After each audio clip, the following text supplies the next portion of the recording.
out this morning. There's a very old and subtle and unfortunate misunderstanding in the Scriptures, and really just in general, of what it means to be a human being.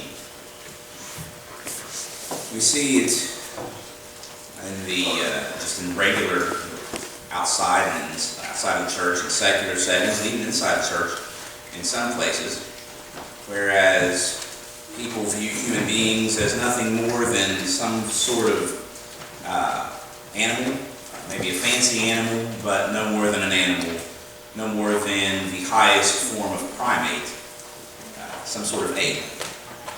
And if we look at ourselves as if we are no more than some sort of ape, and that therefore we're no more than an animal, no matter how fancy of an animal we may be, then if we follow those thoughts to a conclusion, we come across and find some pretty dangerous ideas and, in fact, dangerous actions.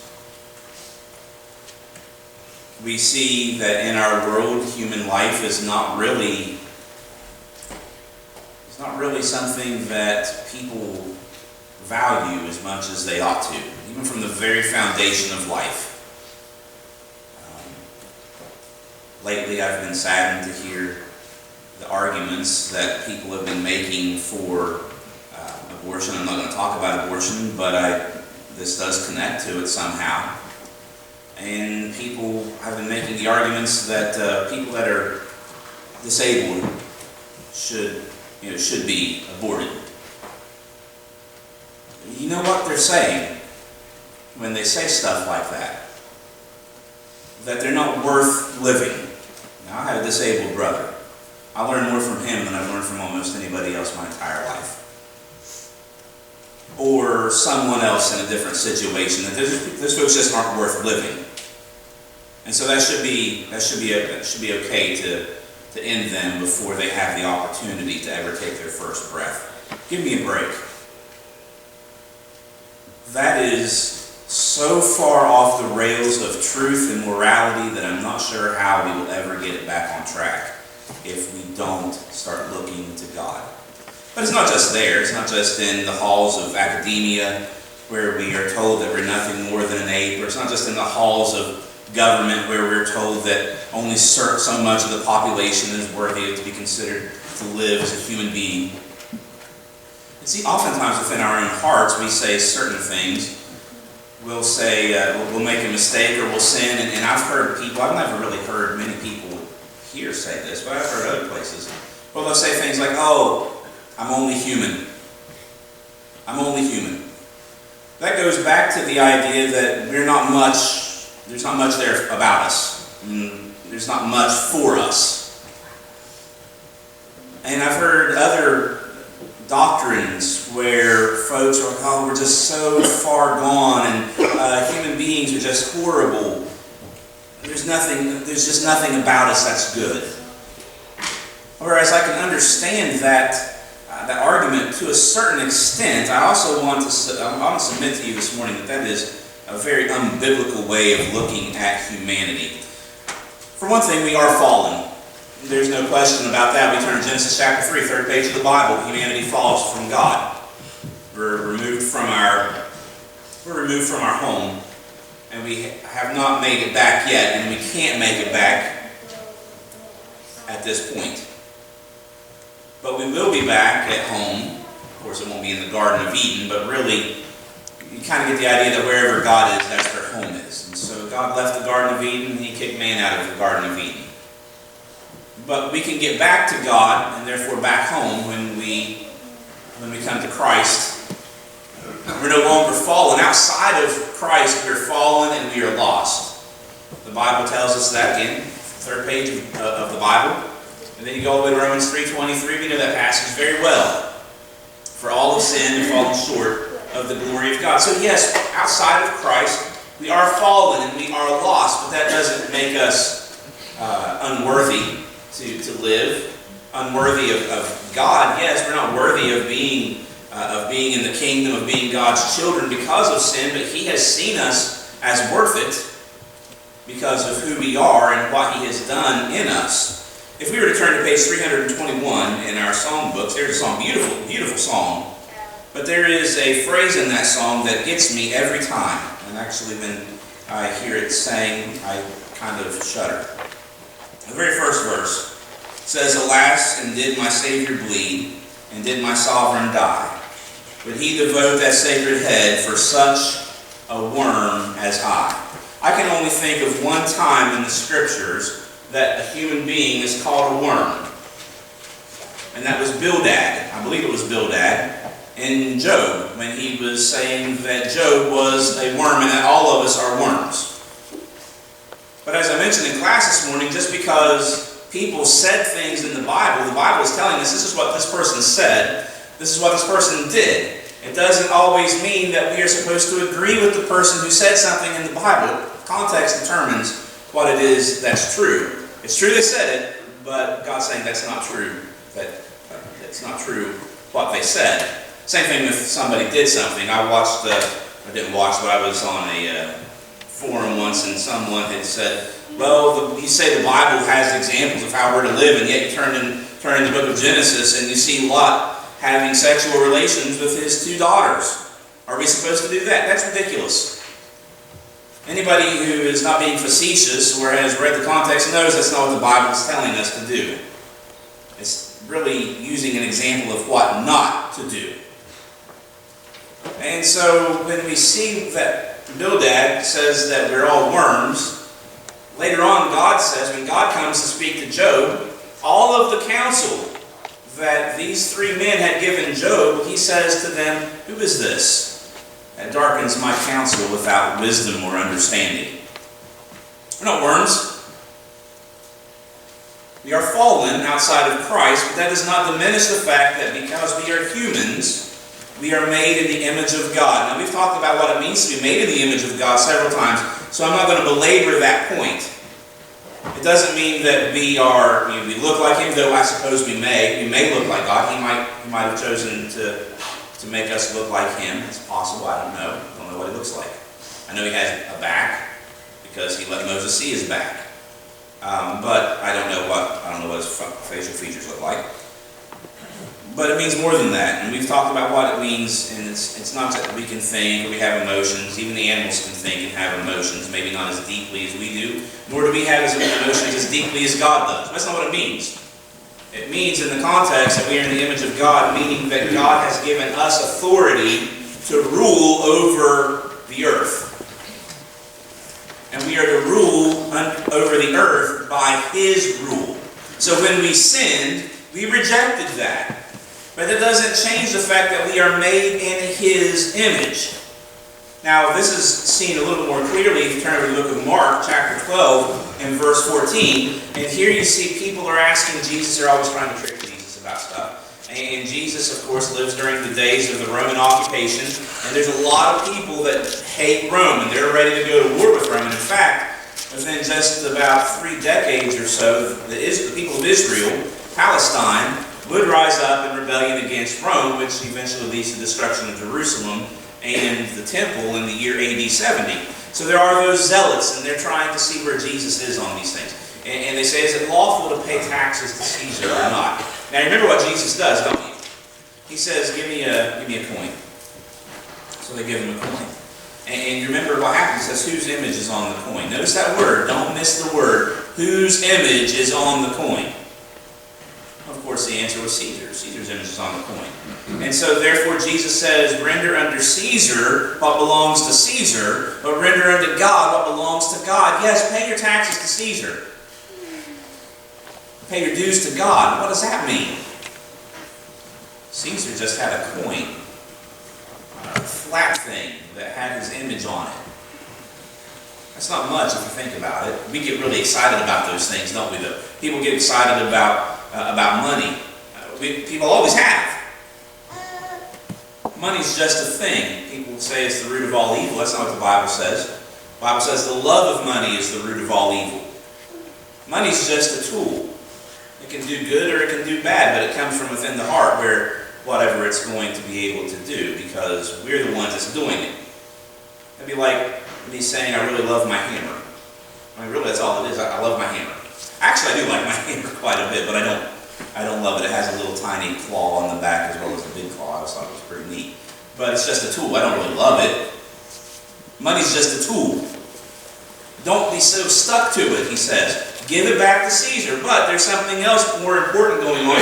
If he says that this coin has Caesar's image on it, and then he says, give unto God what belongs to God, what's he saying? You have God's image imprinted on you. So therefore, you give to God what belongs to Him. What belongs to Him in the context? You do.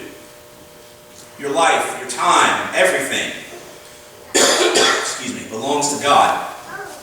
So Jesus is telling you, you're in the image of God. So to be human means to be created in the image of God. There's nothing else in creation, as far as we know, certainly nothing on earth that is made in the image of God. I don't know, I've never read anywhere that says the angels are made in God's image. In fact, what we see is that angels are in service to humanity. In fact, the author of Hebrews reminds us of this fact when he says that angels are ministering servants to God's people. So they're not ruling, they're serving. But you and I are created to rule. Now we're going to talk about that here in just a minute as well. Because being created in God's image, being created as a human, which is an honor and a privilege to be a human being. To be created in God's image. Nobody else can say that. No animal can say that. No angel, from what I can see, can say that. It's just us. What an honor and a privilege it is to be a human being.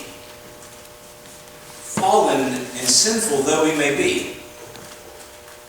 If you turn over to Psalm chapter 8, it gives us another indication of what it means to be a human being. Psalm 8 and verse 5. Now I want us to pay attention to that very carefully because we can look at it and not look at it too closely and miss a couple of things. But Psalm 8 and verse 5 is talking about human beings.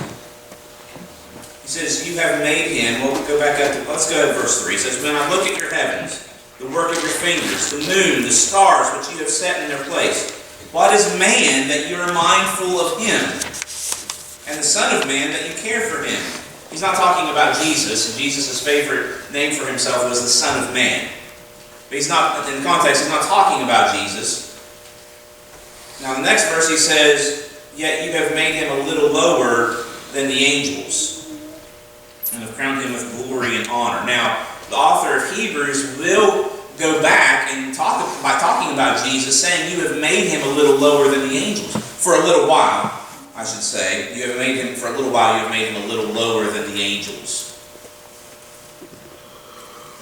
All that means is Jesus became a human being for a little while. You and I, for a little while, are also considered a little bit lower than the angels. Now notice what he says there, a little while. That means not forever. Not forever. I don't know how all of it goes, but we have, like I said, we have, as human beings right now, we have a pretty bad view of ourselves. We've heard, we can, unfortunately, we can take our authority that's been given to us and we can really mess stuff up. Because we have also been given the freedom to choose. We've been given great power by God. And because of our sinfulness, we oftentimes make the wrong decisions. Whether it be on a local scale, even on the scale all the way down to an individual and family scale, all the way up to a global scale, we make the wrong decisions. And sometimes we really mess things up pretty badly. But that doesn't mean that we should go around with our heads hung low thinking all human beings we're just so terrible. There's a very scary thing that's starting to be taught. It's been talked about. I remember the first time I saw it, I was in junior high school. I don't remember what magazine. I was at my grandparents' house, and Grandma had a lot of subscriptions, National Geographic, Reader's Digest, a few others. And I saw an editorial in there. And one of them, I can't remember, I was only 12, 13 years old. And at that time, it was talking about how we needed to reduce the population of Earth, starting with religious people.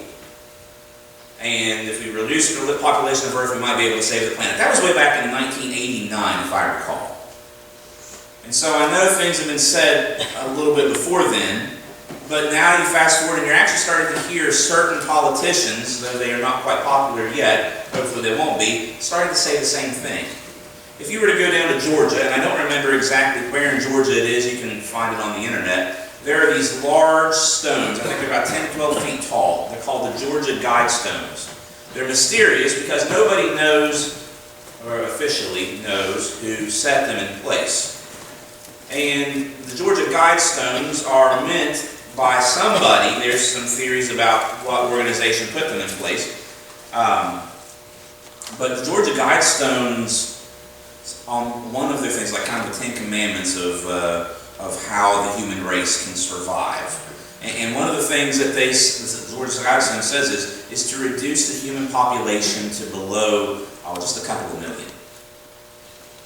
Now let's think about that. There's 7.5 billion people on Earth right now. That's a lot of people that they're talking about. These are the things that are being spread around in our secular world. Secularity does not bring anything good to us, but darkness, sinfulness, and death. We have got to rise up and say, you know what? Yes, we mess up. Yes, we are fallen, but we are still made in God's image. We are only a little bit lower. While we are here, we are only a little bit lower than the angels. Not quite worm status. Now, for a little while we're made lower than the angels. The Bible tells us that there's a day coming that we will actually be set higher than the angels. Now that sounds weird to us because most of the time we think of angels and they're very majestic. They are much more impressive than we are at this present time. But I want you to turn to 1 Corinthians chapter 6. We're going to probably conclude our lesson in 1 Corinthians 6. I could go on a good bit about this, but I'm losing my voice for some reason. So let's go to 1 Corinthians chapter 6.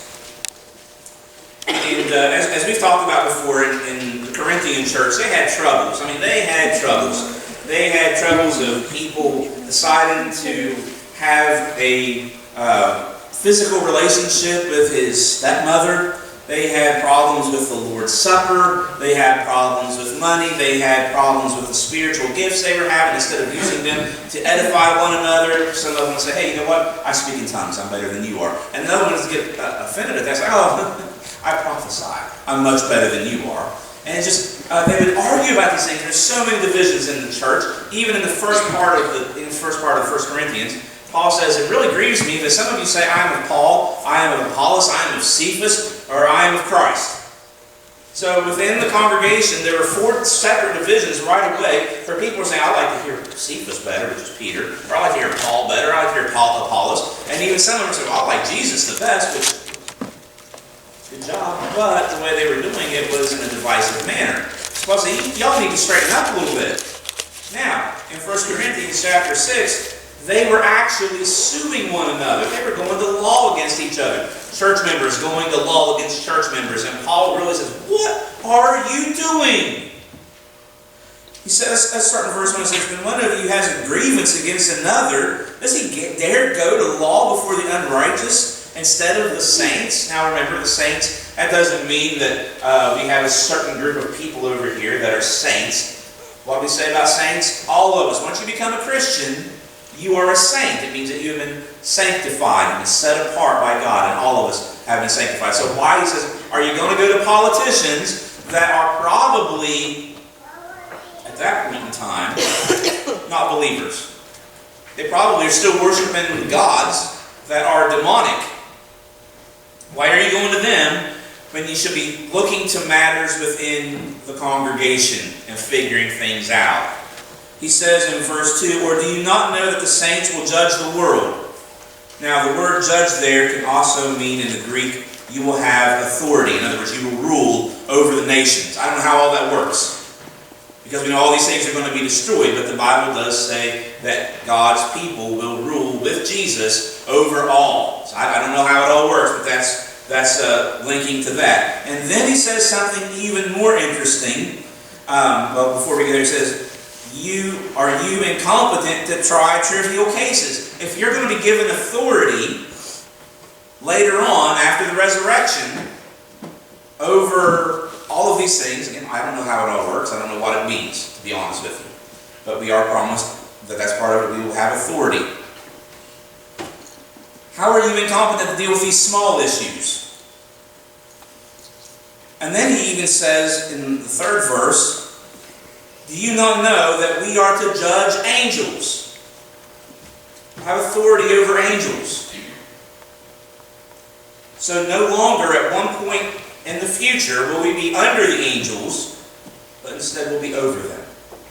Now that is something that we don't normally think about. We never put together. I don't know what it means. But what I do know is this. We are not, you cannot just say, I'm only human. There's nothing only about being a human being. We are made in the image of God. We are made a little while lower than the angels. We will have we will be given the obligation to judge angels someday later. And the most important thing is, as we close this morning, is Jesus died for human beings. He didn't die for worms. We're not worthy of the love of God. We're not worthy to be the heirs of God, the heirs with Jesus. We're not worthy of any of those promises that have been given to us. None of us are. We've sinned and fallen short of the glory of God. God should, if it were any of us, God could have just said, I've had enough. I'm just going to end it right now. But He didn't. He didn't. He knows that we're not worthy. But that doesn't change the fact that He loves us. So to be created as a human being means that we are loved unconditionally by God. So let's hold our heads up. Not hang our heads low. Because God has made us and God loves us. And as Christians, He has promised us great things to come. And He's only done that to human beings. But we have to first come to Him. He's given us that opportunity. He reaches His hand down through the crucifixion of Jesus to pick us up from our fallen state. Now, a lot of times when someone, I'm watching sports and someone gets knocked down, especially in a football game or basketball game, someone will reach down and try to help, maybe from the opposing team. And most of the time, a person will reach up and, they'll have a nice good sports moment there. But sometimes, a person will slap the hand away. You know what that means? I'll get up myself. There are too many people on earth throughout history who see God reaching His hand down to pick them up from their sin. They knock it away. I'll get up myself. Or they don't even know they've fallen. Problem is, you can't get up yourself. You have to have God doing it through the crucifixion of Christ. And we do that when we come to Him, putting our faith in Him, our trust, repenting of our sins, confessing that we have sinned, and Jesus Christ, the Son of God, being baptized for the remission of sins. And then we are no longer fallen, but we are redeemed. We are then given the promises of God, and the only person who can reject it, the only person that can say that I don't want it then is you. God has promised, and He'll give it. You can reject it later on if you want. The Bible talks about that as well. But He won't. He won't take it back. You have to be the one that says, no, I've changed my mind. So if you need the Lord's invitation this morning, accept the hand that has been offered.